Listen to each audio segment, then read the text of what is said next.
Hey, hello, and welcome to Ask a Coach with Ingomu. My name is Al Wynant, and today I'm very excited to be speaking with author and coach Bentley Murdock. And we're going to have a conversation about holism, and that's spelled with a W, starting with a W.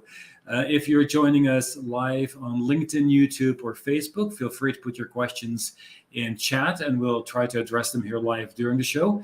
If you're enjoying the show, click on the subscribe button in YouTube, and you'll get notified when new episodes are available. Today, we are going to be discussing health-related topics. So the information we discuss is not a substitute for professional medical diagnosis or treatment. So follow up with your doctor before starting or making any changes to your healthcare routine. The advice we discuss here is not to be a replacement for professional medical care, and seeking the advice of a qualified healthcare professional is always recommended. So with that legal stuff out of the way, Bentley, welcome to the podcast. Thank you so much for having me. I appreciate it. You're welcome. So today we are going to chat about holism, but before we delve into that, I'd love to learn a little bit about your background and what inspired you to become a coach focusing on wellness. Yeah, absolutely. Well, both sides of my family going back 200 years or so, we've been geared primarily around healing and wellness. I have two multinational corporations in our family tree.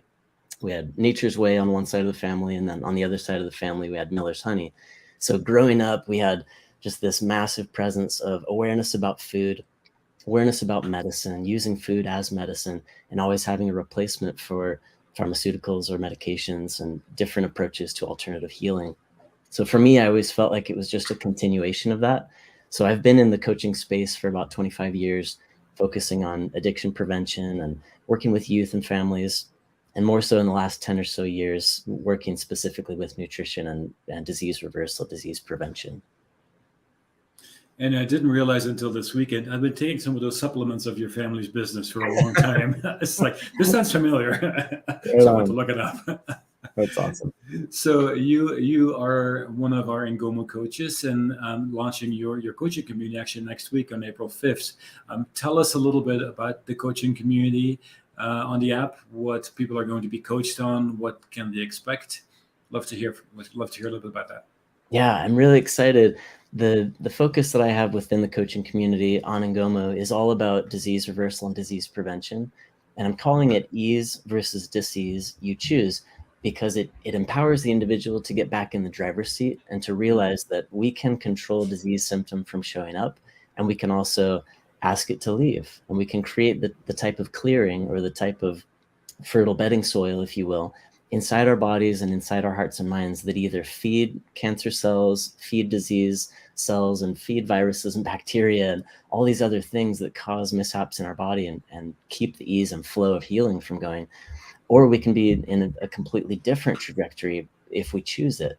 So it reminds people that they can get back in that driver's seat and take charge of that wheel, because a lot of people just think it's by default. They think it's genetic, they think it's hereditary, or they think that they're too far gone or it's irreversible. There's a lot of mental blocks and a lot of stigma that comes with the whole disease demographic and the whole sick care industry.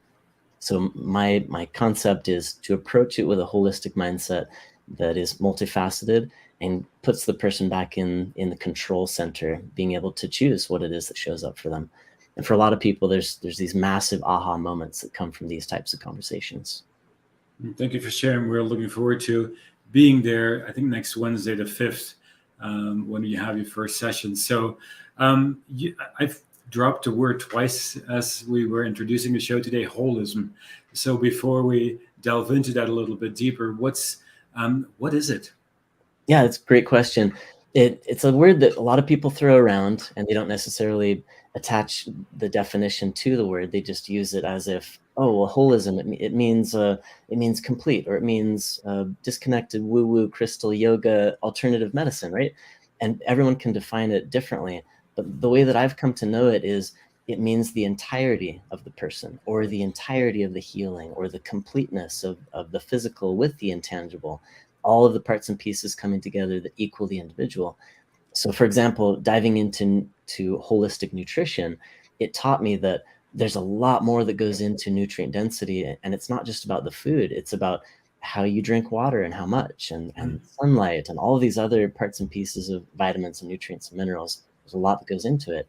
But even more so, as I redefined it for myself, the word whole, WHOLE, it talks about the spiritual, the financial, the relational, the communicational, relationship with your kids and your spouse, your partner, people at work. All of those parts and pieces are coming together to show what's needed or what's requisite for that whole entire person.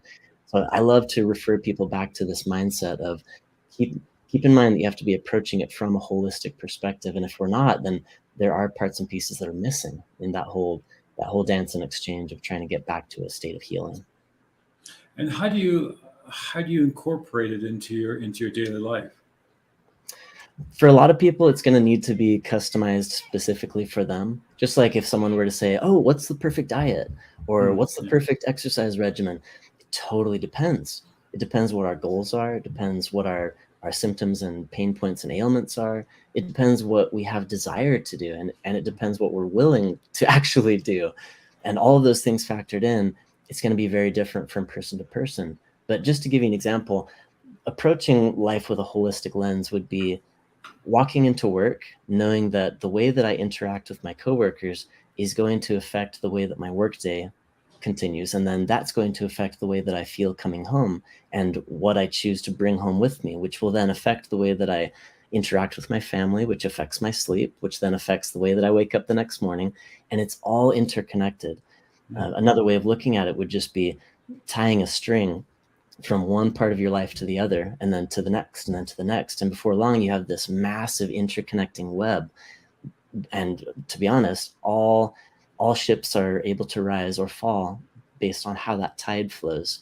And I think that's the overall concept, is understanding that it's more of a water level thing. It's being able to rise the tide in all areas of our life and not just in one. Assuming that nutrition and exercise are going to fix everything, you could do really well with nutrition and exercise, but you're still missing all these other pieces, if that makes sense. Sounds very familiar in how we approach coaching here at Ingomu. Yep. And so we've received some really great questions from our viewers. And if you are watching this live, feel free to add your questions as well to the chat, and we'll see if we can address them here during the live show. Or feel free to also add them in the comment section afterwards on LinkedIn, YouTube, or Facebook.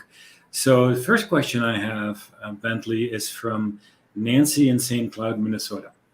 It's like, the lifestyle of partying and not taking care of myself in college and right after are starting to catch up with me. So what do I do to reverse some of those effects? That's a great question. First of all, I applaud your transparency, Nancy, specifically being able to say that, hey, I recognize something's wrong, or made a mistake here, or I did too much of this or too little of that. The most important piece, no matter what, in healing is just being able to be present and show up and say, I want something to change. I want something a little bit different. So the hardest piece is already out of the way. Knowing that that's there, you've had that desire to work with. The next steps I would recommend would be start with the low-hanging fruit, the areas where you can have easy success with things, for example, like improving very simple things like hydration, correcting pH balance, adding in just a tiny bit of extra fiber and roughage through flax meal and chia seeds and hemp hearts and nut butters, maybe some more oatmeal and things like that. Back to the whole foods and the wholeness of just these very simple entrance doors of vitamin D from sunlight and fresh air and drinking a little bit more water, going to bed a little bit earlier. Some of those might resonate with you. Others might feel like it's too much to ask and it's rocking the boat too much.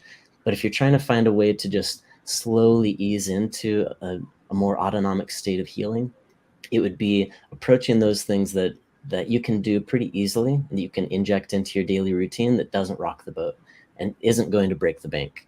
Just simple swaps for this or replacement for that, or a little more of this, a little less of that. You don't have to go crazy and change your diet. It's more about these tiny little sustainable steps that can get us to a new plateau where we're thinking more clearly, and then we can tackle steps that are even more profound and are going to have an even bigger impact, if that makes sense. I hope that's helpful for you. The majority of what you're tackling, you've already done the hard stuff. You already have desire to change. So moving forward, it's just going to be adding to it. And it's kind of a follow-up question, Bentley. You mentioned whole foods as part of this. Can you give a few examples? Yeah, exactly.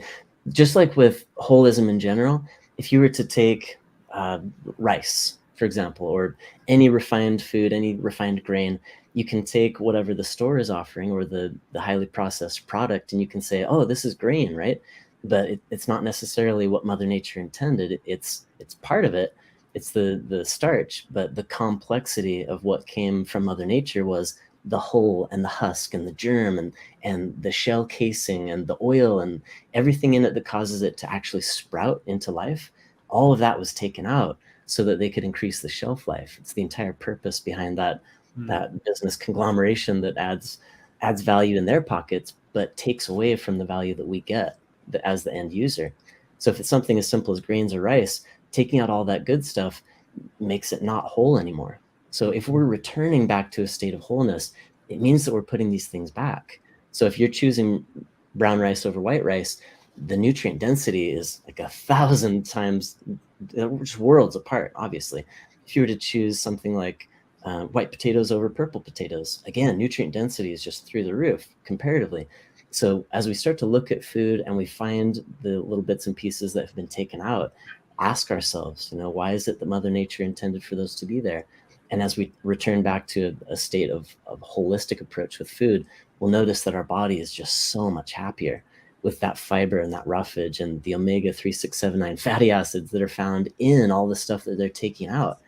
All of a sudden, cooking and baking with whole grains, our joints feel better and our eyes function more properly. We have more myelin sheath casing, and then our thinking is more clear. We're able to show up a little bit more effective in a lot of ways simply because we returned back to a state of whole with the foods that we eat. I always thought it was very strange that people recommend you to take fiber, like I don't want to name any brands, but add the fiber, you put it in a glass and stir. While you could just eat whole foods, And we're all guilty of it. It's so easy to think if it comes from a bottle, it's reliable, right? It's in a pill. It must be effective, but it's just as effective to take your orange juice and look at it and say, why aren't I eating the whole orange?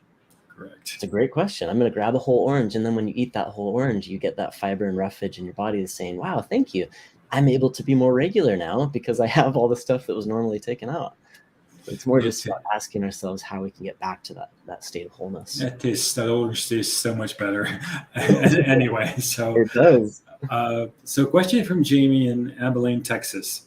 So I want to live a life of wellness, but the challenge I have is that my family doesn't really care all that much about it. I can't yet move out of the house, but I want to make an effort in a challenging environment. What can I do? Wow, that's a great question. A lot of people are in that same boat, and sometimes it's not necessarily the individual who's relying on mom and dad. It's vice versa. It's mom and dad trying to get the kids on board with it, and oftentimes there's this disparity. What do? Cook 3 dinners? And it gets really difficult at that point. But for you, what I would suggest is recognize which meals you can be in charge of, and volunteer to be in charge of a couple of others. Tell your parents, hey, I'd like to be in charge of X, Y, and Z breakfast, lunch of this week. This is what I'm going to do. Are you okay with that? And you can start to introduce to them that these things actually taste really good and they're satiating and they're beneficial for these reasons. You can educate them a little bit, but maybe all it would take is a little bit of willingness to step into that role. And if they're not willing, it's totally fine. Let them do their thing. They'll come around to it eventually if they'd like to.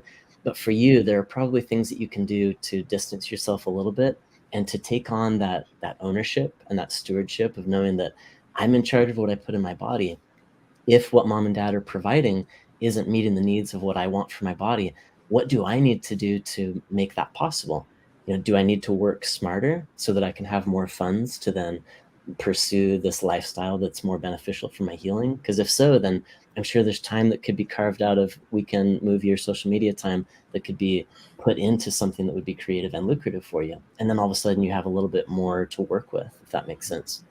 And there's also all of that time spent between meals where snacking on whatever it is, you can be altering those and having those be more beneficial for you, which then makes a massive difference in the general healing and wellness side of it.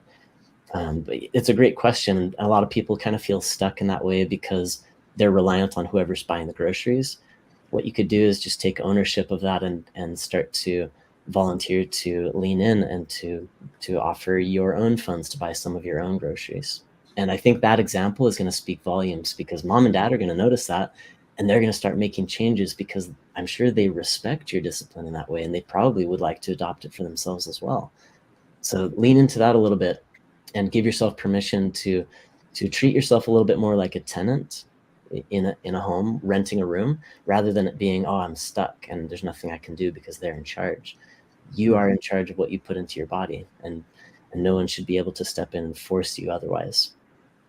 That's great advice. Thanks. So Kai in St. Cloud, Minnesota, and hopefully I say that correctly. I apologize if I didn't. I'm pre-diabetic. The advice I've received from my doctor is to monitor my carb intake and test. Is there anything I can do to possibly reverse the diagnosis, or at least possibly prevent diabetes? Oof. That's a great question. Again, so many people are in this boat. And the most important thing I want to say is I'm so proud of you for being able to notice where you're at, and that you want to stop it, instead of saying, oh, I'm doomed. He said I'm pre-diabetic, which means I'm already on track to have diabetes. That means it's going to end me, and I'm going to be one of those statistics. The fact that you're seeing it for what it is, and you're saying, whoa, I want to stop this. I don't want to be full-blown diabetic and insulin dependent, having shots, and then eventually losing a limb over it, and all this stuff that could come from it. I just want you to really pat yourself on the back, knowing that you are taking charge, knowing that there is something that can be done. And absolutely there is. If we were to look at it from the holistic perspective, we would give ourselves a little bit of time to focus on whole sugars and sweeteners versus refined sweeteners. And we might take a moment to focus in on whole grains versus refined grains.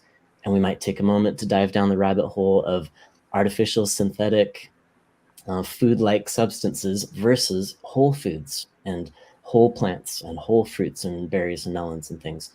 Because for most people, they find that they wound up in the pre-diabetic boat because they had this combination of influencing factors. And it wasn't just one or two things, it was like a dozen. Too many refined foods, too much highly processed, not enough water, not enough reliable sleep schedule, incredibly acidic or alkaline, pH balance is super off, all these things. And it's probably no surprise to those that are in that boat. They already know what they've done to get there. The work now is to try and get out of that. So the way that we get out is similar to the way that we got in. Slowly, a little bit over time, we allowed for these things, and we allowed more and more of these things. So start to trim on those. Start to trim away from the highly processed, trim away from the refined grains and the refined sugars. Start to lean into dairy replacements, for example. I think a lot of people just get stuck in this wheel of too much mucus going on in them, and too much bacteria and extra hormones and artificial and synthetic and all of these chemicals and pesticides and growth hormones and all the stuff that comes from this megalithic food complex. And it's not even food anymore. It's just kind of food-like. Stray from that back to a state of eating whole foods, and you'll notice a massive change. A lot of people in the pre-diabetic boat, what they're noticing is if they start eating oatmeal in the morning with some berries in it, and then they lean into adding quinoa and black beans to a salad or to whatever it is they're eating for lunch and dinner, start to add in a little here and take away a little bit of that, make these tiny little adjustments, which then cumulatively lift the tide in a huge way. And it doesn't have to rock the boat. It doesn't have to be some massive flying leap into veganism or going raw-tarian or going plant-based. It can just be tiny little bits and nuggets along the way that resonate with you and align with you, and that you're ready for, and then moving forward with those. But those primary, dozen or so things that we touched on just now, I think if we make progress with each of those, we'll be able to get ourselves trimmed back away from pre-diabetic and to a state of our body is getting back to a state of healing, because it finally has what it has needed all along. And for the most part, it's the absence of all those things that we didn't need in the first place. Great comment from one of our viewers. Love starting with little steps, the idea of replacing things and starting there. It's very realistic, but leads to lasting change. So that's really great feedback as well. So thanks for sharing that this afternoon. Hannah in Portland. I live a fairly healthy lifestyle as it relates to eating and exercise. I am, however, stressed and anxious all the time due to work and life responsibilities. Is there anything I can do to create more balance and reduce my stress levels? Talk about holistic. Yeah, that's a really great question.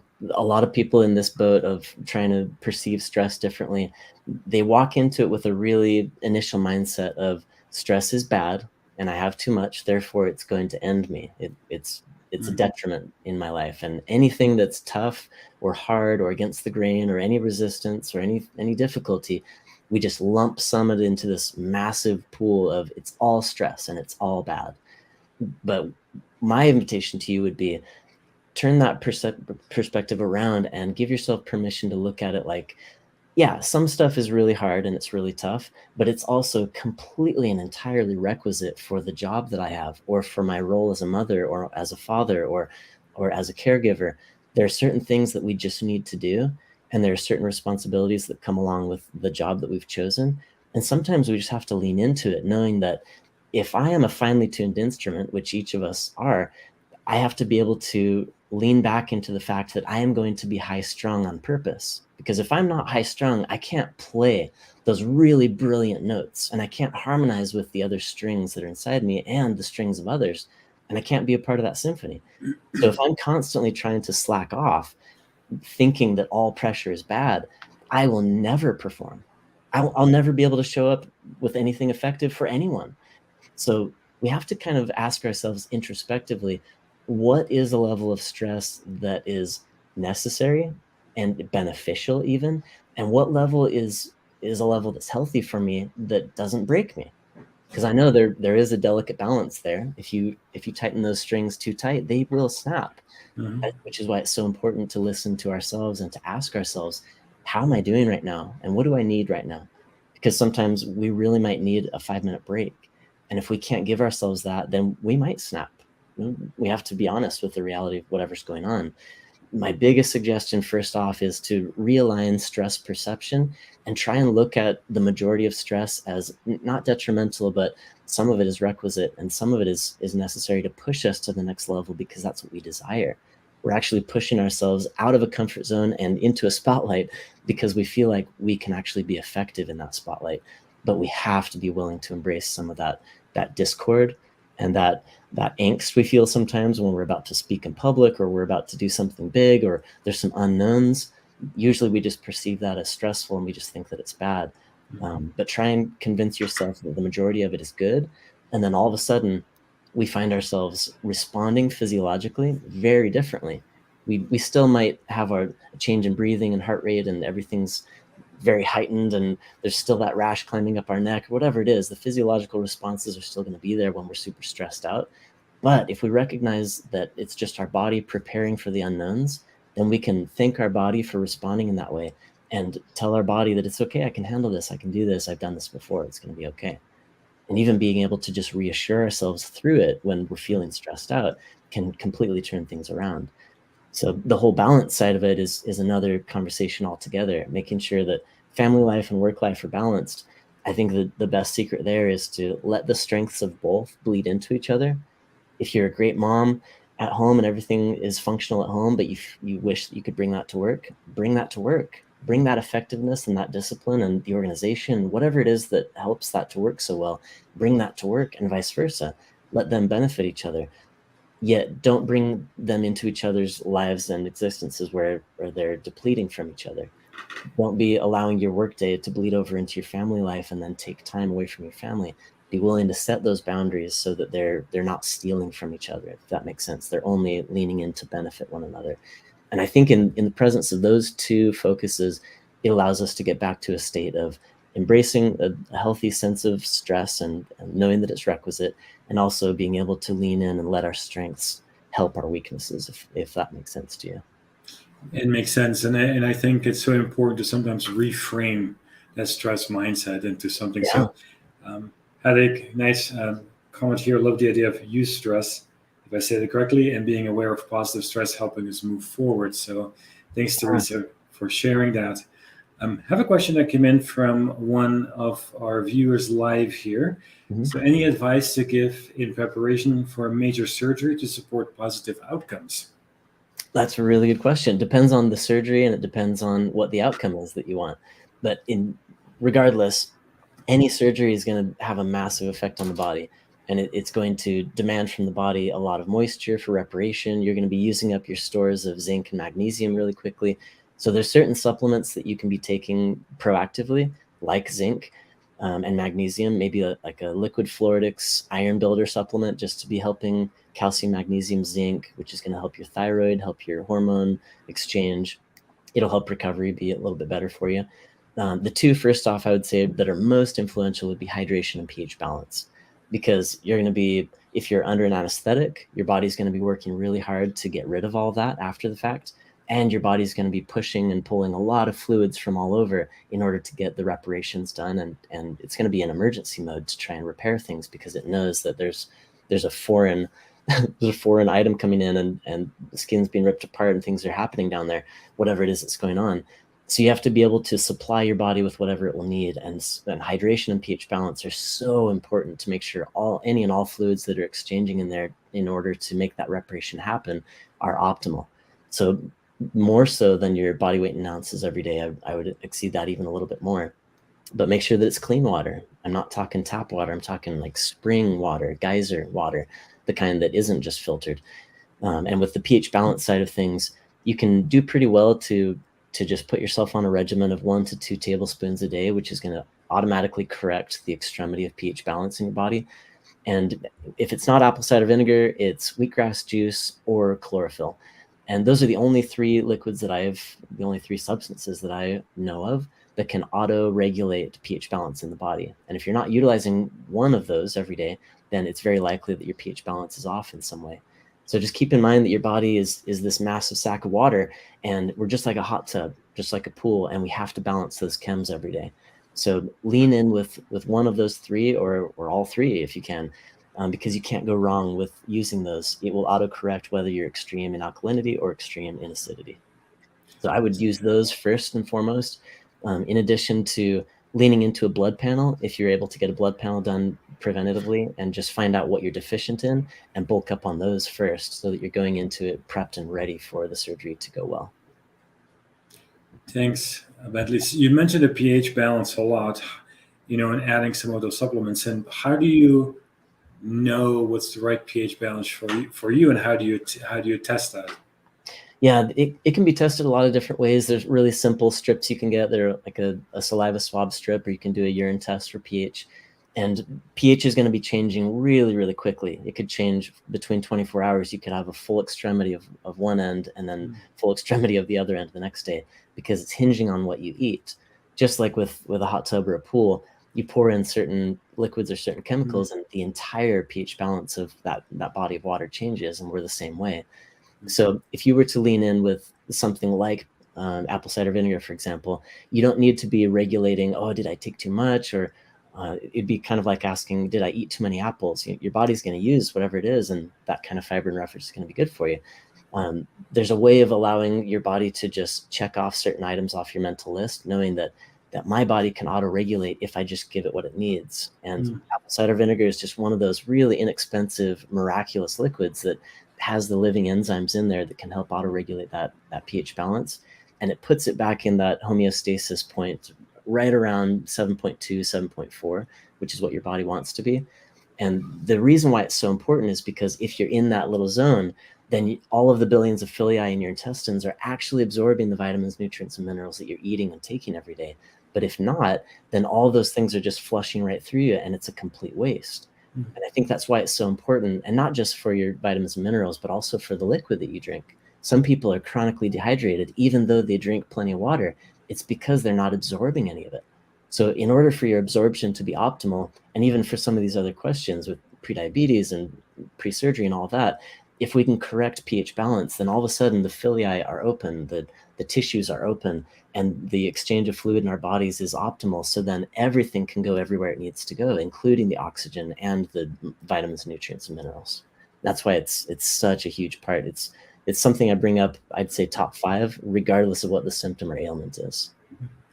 Another question come in here online. What about alkaline water? Yeah, that's a really good question. Most alkaline waters that I've found, they try and sell it as, oh, it's alkalins at 11 or 9, or they have this massive selling number attached to it. And it's great, but what if you're already at an alkalinity extremity and you're making it worse, and which then clogs your villi with more mucus, and then you're backed up kind of like a hot tub would be when it's all green, and then nothing is flowing properly and your body is really stuck. That would be an extremity of alkalinity versus alkalinity versus acidity on the other end. That would be your skin is dry and cracking, and you feel acid reflux and burning, and everything's falling apart, just like a hot tub or a pool would be if there's too much chlorine. So both extremities are going to show their own signs. But with alkalinity water, the reason why I steer away from it is because I've never found one that's actual spring geyser water to start with. It's just tap water and it's filtered. Yeah, but what are they filtering out that should stay in there? And what kinds of things are in there that the filter didn't catch? So if you're starting with tap water, it's not the greatest option, regardless of what the alkaline number is or whatever electrolytes they put in there, whatever they did to make it infused with berries. It doesn't matter. Start with the foundation of spring water or geyser water, because Mother Nature put in there everything that should be there, including the B12 and the probiotic enzymes and all the good living stuff that's going to populate your gut and help with everything else that you're trying to tackle. And one of our listeners says, this is good information for auto-regulating your body. So Good. Thank you. So one more question from our viewers we received in advance. It's from Jose, I believe, in Albuquerque, New Mexico. I've recently become a vegetarian, and I want to make sure I get all the nutrients I need. Any suggestions? Great question. A lot of people have that same question for those that are diving into veganism, or diving into raw-tarianism, or going plant-based.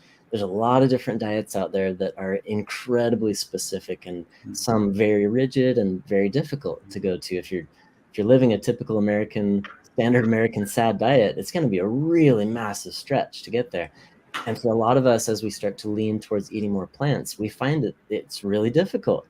How do we get the same amount of omega-3, 6, 7, 9 fatty acids, and how do we make sure we get enough HDL cholesterol, and how do we make sure that we're protecting our joints and we're getting enough B12?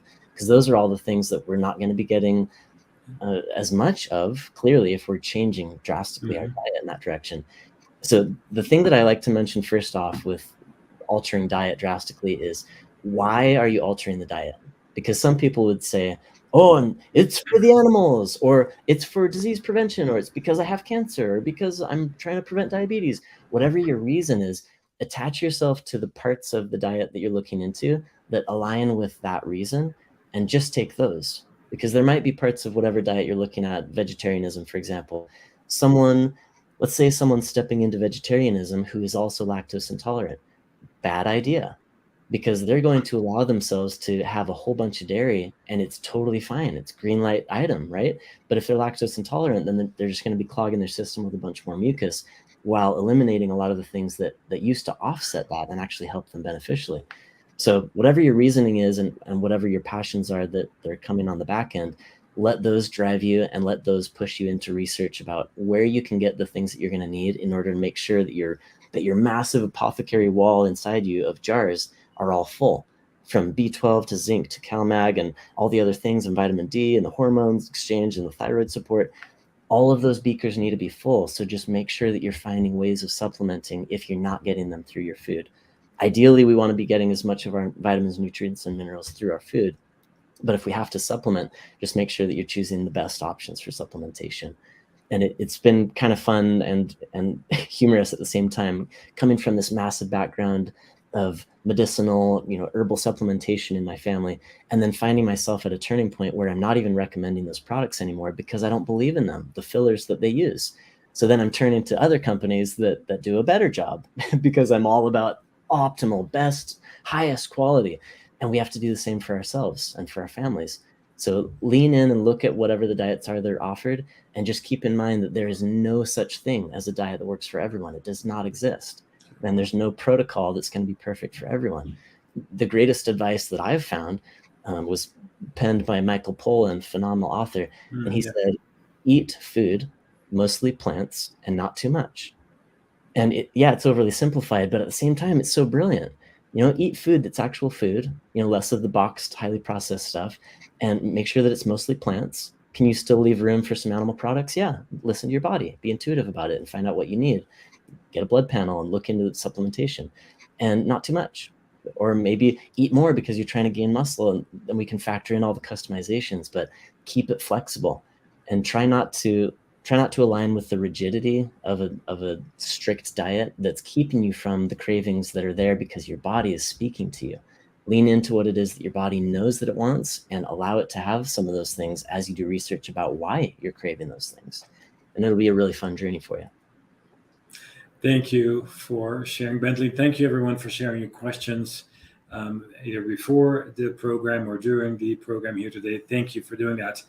So, Bentley, so what are your top 10 easiest places to start at home to reverse disease symptoms?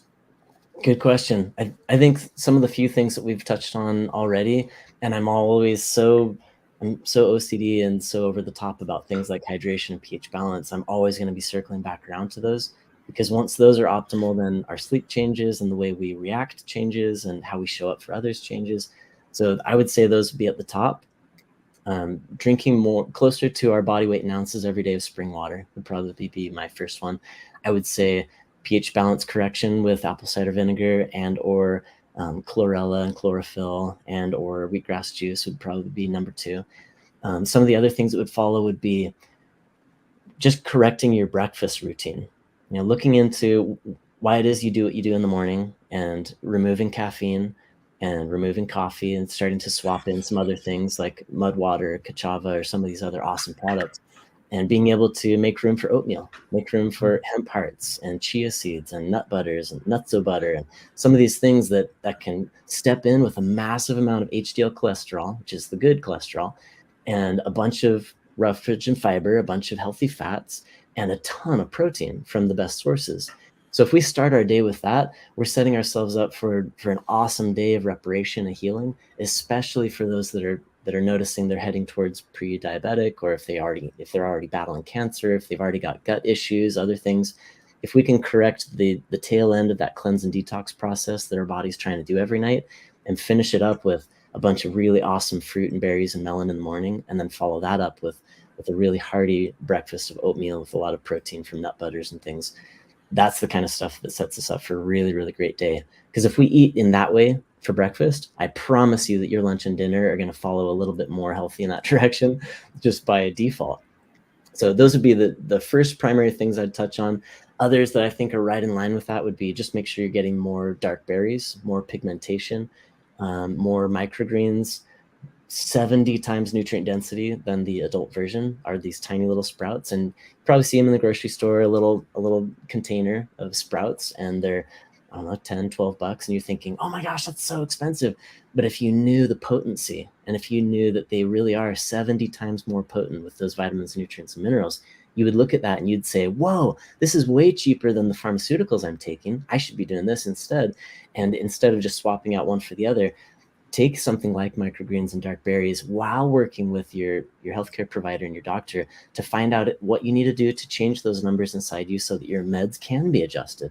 Because I promise you that those adjustments can be made if we lean into giving our body what it needs to address the roots of the issues. And that's these types of things: roughage, fiber, omega-3, 6, 7, 9 fatty acids, dark berries, dark greens. It's going to be the same list that any holistic nutritionist is going to give you.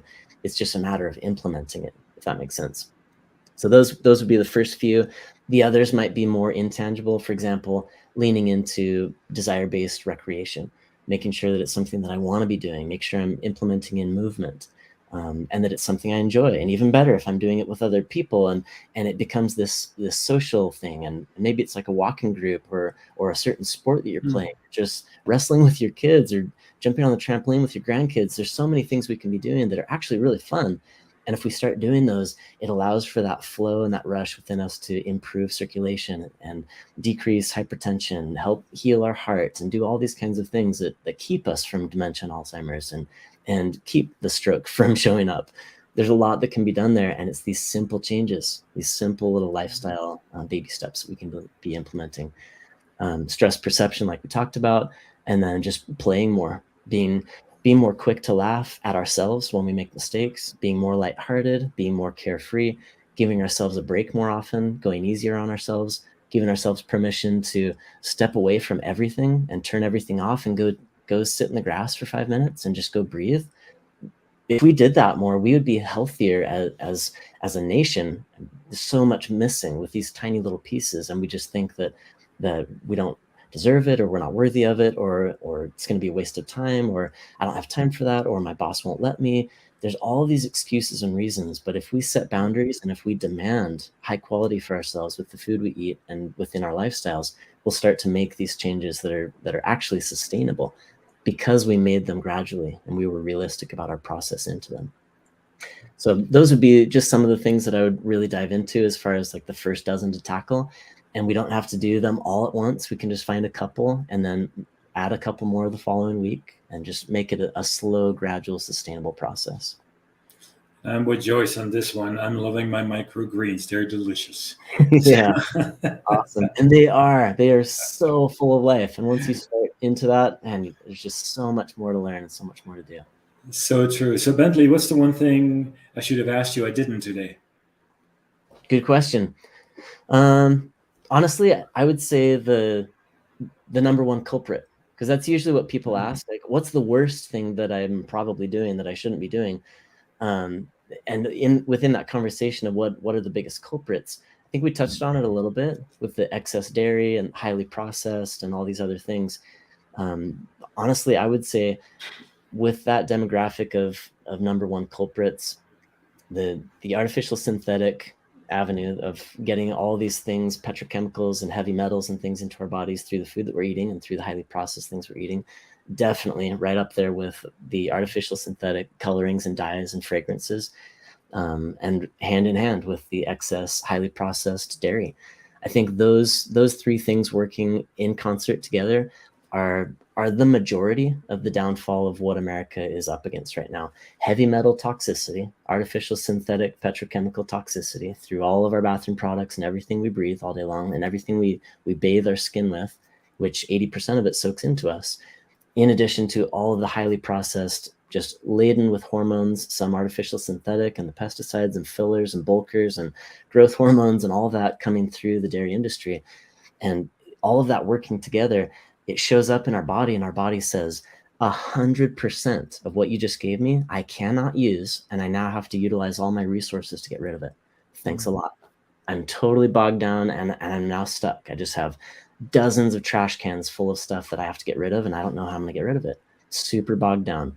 And then you find yourself not able to sleep properly because your body is trying frantically to do that cleanse and detox process, and it's just not happening because we're too overloaded with these things. So that would be my biggest, because that's usually what people lead in with, like, what are the worst things that I should be not doing, which I'm probably already doing, and I can start trimming on those. It would definitely be those. Thank you for sharing that. And so if you want to learn more, join Bentley's coaching community here at Ingomu. And Maureen says, sounds like a great coaching community, starting next Wednesday, I think that is, April 5th. So come learn about that. So you are a reminder that you are watching Ask a Coach with Ingomu. And my name is Al Wynant. And today I am speaking with author and coach Bentley Murdock. You can catch us also on replay every day on Ask a Coach with Ingomu on at 7 a.m. and 4 p.m. Pacific time on Radio Futures. My goodness, I can't talk today. So catch the show there if you didn't catch us live, as well on YouTube, Facebook, and LinkedIn. So as we close out, Bentley, we love to do one of our 10 questions rapid fire style sort of interview here too. So I'm going to delve into that. You ready for that? Absolutely. So who's your biggest inspiration and why? I'd have to say Earl Nightingale, one of the pioneers of radio, and just a really phenomenal voice in radio, and all about personal development. One of my top 5 mentors of all time. If you haven't listened to Earl Nightingale, definitely check him out. He's on Spotify as well, and his entire life was just dedicated to helping people figure out their life and to make improvements with it in a sustainable way. Just such a powerhouse. What brings you joy? What brings me joy? Wrestling with my boys. Actually, one of my favorite memories with my dad as well. So what was your first job ever in your life? Did you enjoy it? And what was your biggest takeaway from it? Yeah, my first real job, I had a lot of jobs with family businesses and things with Miller's Honey and with Nature's Way and with a lot of businesses my dad did as an entrepreneur. But my first real job outside of my family was actually at Taco Bell. So go figure. I learned a lot while I was working at Taco Bell, realizing, wow, this is actually one of the better options in the fast food industry. But still, I had a lot of awakenings about what actually goes into the food and in fast food industry. And it really just galvanized everything I'd learned as a kid about what we should be eating and what we shouldn't be eating. So it was a really fun place to start. And I look back and laugh at that's where I started. What does your morning routine look like? My morning routine. This morning, I'll give you my morning routine this morning. We hopped in the hot tub, my boys and I, and we spent some time just eating frozen mango. And then we finished it up with the oatmeal that I described with the hemp hearts and the nutso butter and the chia seeds and flax meal. That's a pretty standard routine. We do that almost every single morning. We start with some fresh fruit in the morning. We do our little morning routine. We do some cold plunge and hot tub. And being able to connect in that way with my boys and start the day instead of it being, oh, we all slept in, we're in a rush, and then we don't get to connect.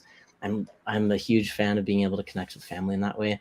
I think that's just as important as the whole nutritional side of things. So being able to meet those two needs are always first and foremost for us when we start the day. That's fab. What's one of the craziest things you've ever done? Craziest thing I've ever done. I think it's not crazy for me because I love it, but jumping out of an airplane, I think most people don't consider that as an option for themselves. But I've got a dozen jumps under my belt, and I love the stress and the anxiety and the spontaneity and the unknown and the way that it just excites and enlivens my whole soul. I love jumping off things. That was probably up until that point, that was the craziest thing that I'd done. But I'm a thrill seeker, I guess. So there's a lot of fun things that I love to do that might be a little bit more like a death defying and dangerous. But I think that's probably within that demographic for sure. What's your fondest childhood memory and why? Fondest childhood memory. I have a lot of really fond memories with my parents. I was really connected with my parents because they were very present. They were great examples, and I think the greatest memory that I could share would probably be my mom carrying me on her back out to the beach. I grew up in Hawaii, and I was born with a bone disease that caused one of my legs to not grow, and so I had to wear this awkward brace. It was like Forrest Gump style, and she would carry me out to the beach every day. It's just a really tender connection with my mom every day. And then I'd spend hours and hours swimming out in the ocean so that my leg could heal. And miraculously it did, because I was able to give my body what it needed. But that connection every single day back and forth of being carried by my mom is just very symbolic of how a parent is willing to show up regardless and carry regardless. So yeah, that's a deep, tender one for me. That's sweet. What's the most important lesson you've learned over your career? Good question. The most important lesson in my career would probably be the fact that you can step in with all of the power tools and all of the information and all of the knowledge and wisdom, but the person receiving it will not be able to take any of it in unless they're ready to, unless they have willingness and desire to. So even if I show up really ready and willing, and I've got all the right things to say, and I have all the right books and resources and things, it is completely worthless if the individual is not willing to embrace it and to recognize that they need it and actually be open to it and to hear it and receive it. For me, that was a massive takeaway when I actually did learn that, and it sunk in, because it taught me how important, for us as coaches, how important motivational interviewing is, to be able to just listen and then reflect back to the person what they're saying, and to find little nuggets of desire and passion and lean on those and guide the conversation. And it's all about compassionate neutrality. I think that's probably the biggest takeaway for me as a coach, is learning that if I don't have compassionate neutrality to just embrace the individual at the desire level they have currently, I will never be able to help them. What's the one thing you do every day that adds to your success? One thing I do every day that adds to my success, I would say it would have to be geared around the connection that my wife and I have with our kids. Because for me, my number one language is physical connection, being able to tangibly, connect with my children, to wrestle with them, to hug them, and to hold them, and to help them get ready for the day, whatever that connection looks like for me, that is just pivotal to my soul, and I need that connection. And it's also just confirmation for me that I'm doing the right things at the right time in the right way. And it's proof to me that I'm exactly where I need to be, because I'm starting the day that way and I'm sending my kids off in the right way. And doing it there present with my wife, it helps me feel like I can now tackle anything, because I already took care of the most important thing that I will ever do today is already done. And if I get more of that connection later on, even better. But it's never like a late at night realizing, oh, I didn't tell my wife or my sons that I love them yet. I didn't connect with them yet. That never happens. So for me, I feel like that's the one thing I make sure that I put into my schedule as I'm mapping out my day mentally, first and foremost, because everything else is different if I don't have that when I start the day. Now, I'm a little bit afraid of the answer that this question may get, but what's the weirdest thing you've ever eaten? The weirdest thing I've ever eaten. Well, I survived 2 years in Mexico, so I've eaten a lot of interesting things. I've had cow testicles and cow intestines and cow tongue and animal hearts and things. Those would all be roped up into that demographic for sure. I've also been on a survival trek where we ate crickets and grasshoppers and sauteed them up over a bow drill fire. I mean, there's a few things that have come and gone that I was a little bit resistant to at first, but then as I'm eating them, I'm realizing that there are cultures all over the world that are eating these kinds of things every single day, and it's just how it's been for them. So for me, it's kind of a cultural experience, and I love new things. I love getting outside of my comfort zone, and I love switching things around and showing up and meeting new people and doing different types of things. So for me, I'm always open to it, and I would love to go to more countries and more cultures and experience those kinds of things. But yeah, Mexico was an interesting one. Thanks for sharing. So please finish the statement. Leadership is. Good question. I would say leadership is finding that place within you where you're able to give in a way that nobody else can give, that resonates with people and drives them to do the same for themselves.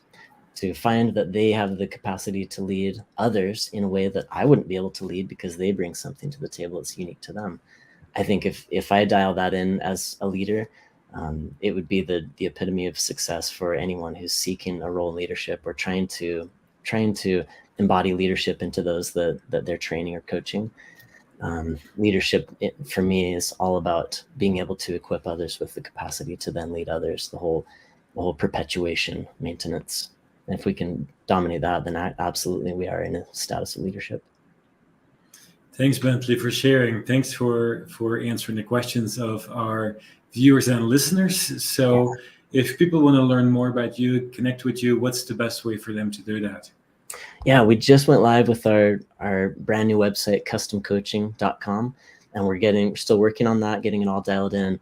But the majority of the focus has always been with customcoaching.com, with the .com written out, customcoaching, DOTCOM. Those are our social media handles. So being able to post videos that are addressing tough questions with solution-oriented answers on Rumble, because it's very likely that I'll get shut down on YouTube pretty soon here. And then through the social media channels as well, whatever social media channel you use.